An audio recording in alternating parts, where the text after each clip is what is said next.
1895년 1월 7일 고종 종묘에서 독립서구문 발표. 1895년 1월 7일 음력 1894년 12월 12일 조선의 고종은 종묘에서 독립서구문을 발표하며 조선이 청나라로부터의 독립을 선언했습니다. 이는 조선이 명목상으로는 중국의 전통적 조공체제에서 벗어나 자주 독립국임을 대내외적으로 선포한 사건이었습니다. 하지만 이 선언의 배경에는 청일전쟁에서 승리한 일본의 강력한 압박과 개입이 있었습니다. 독립서구문의 배경 1. 청일전쟁과 조선의 입장 1894년 동학농민운동이 발발하자 고종은 이를 진압하기 위해 청나라의 군사적 지원을 요청했습니다. 이로 인해 청나라와 일본이 동시에 조선의 병력을 파견했고 이는 청일전쟁 1894만 1895년의 발발로 이어졌습니다. 전쟁 초기 일본은 조선 내에서 친일개혁 세력을 이용하며 갑오개혁을 추진했고 고종을 압박하여 청나라와의 관계를 단절하도록 했습니다. 2. 일본의 압박과 독립선언 1894년 11월 일본군이 청나라군을 상대로 승기를 잡으면서 일본은 조선의 청나라로부터의 독립을 강요했습니다. 고종은 일본의 압박에 따라 조선이 더 이상 청의 속국이 아니며 독립국임을 선언하는 독립서구문을 발표했습니다.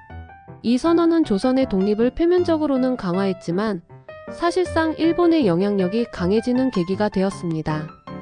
독립서구문의 주요 내용 조선은 청나라로부터 완전히 독립한 자주국임을 선언.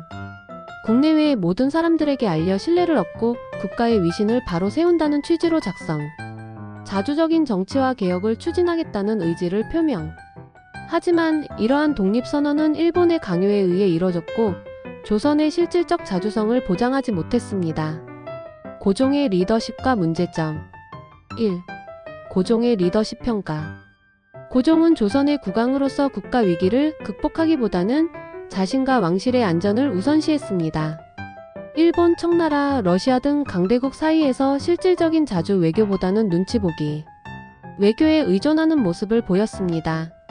그의 결정들은 종종 외세에 휘둘린 결과물이었고 조선의 내정은 더욱 혼란스러워졌습니다.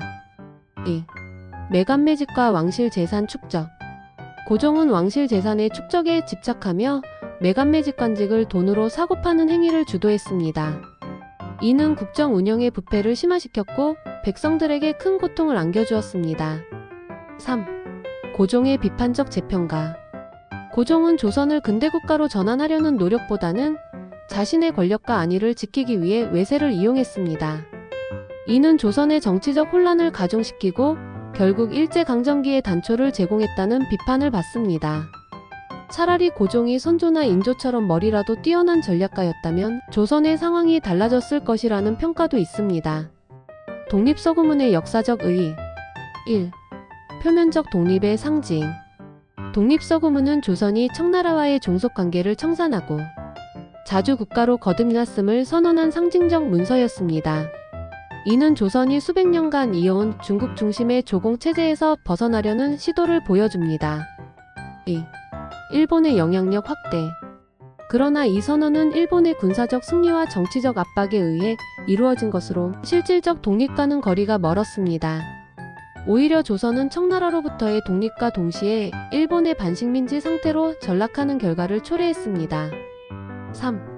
근대개혁의 출발점 독립선언 이후 조선은 갑오개혁을 통해 근대적 정치체제를 도입하려 했지만 일본의 개입으로 개혁의 자주성은 크게 훼손되었습니다. 결론 고종과 조선의 딜레마 고종의 독립서구문은 조선의 자주성을 표면적으로 선언한 문서였으나 실질적으로는 일본의 영향력 강화와 외세 의존의 상징으로 남았습니다. 고종의 리더십은 외세에 휘둘리고 왕실의 이익에 치중했다는 점에서 암군으로 평가받기도 합니다. 그러나 당시 조선이 처했던 국제적 상황과 내부의 혼란을 고려하면 그의 한계 역시 시대적 조건에서 비롯된 측면이 있습니다. 독립서구문은 조선 후기의 복잡한 정치적 상황과 외교적 딜레마를 잘 보여주는 사례로 한국사에서 중요한 위치를 차지합니다.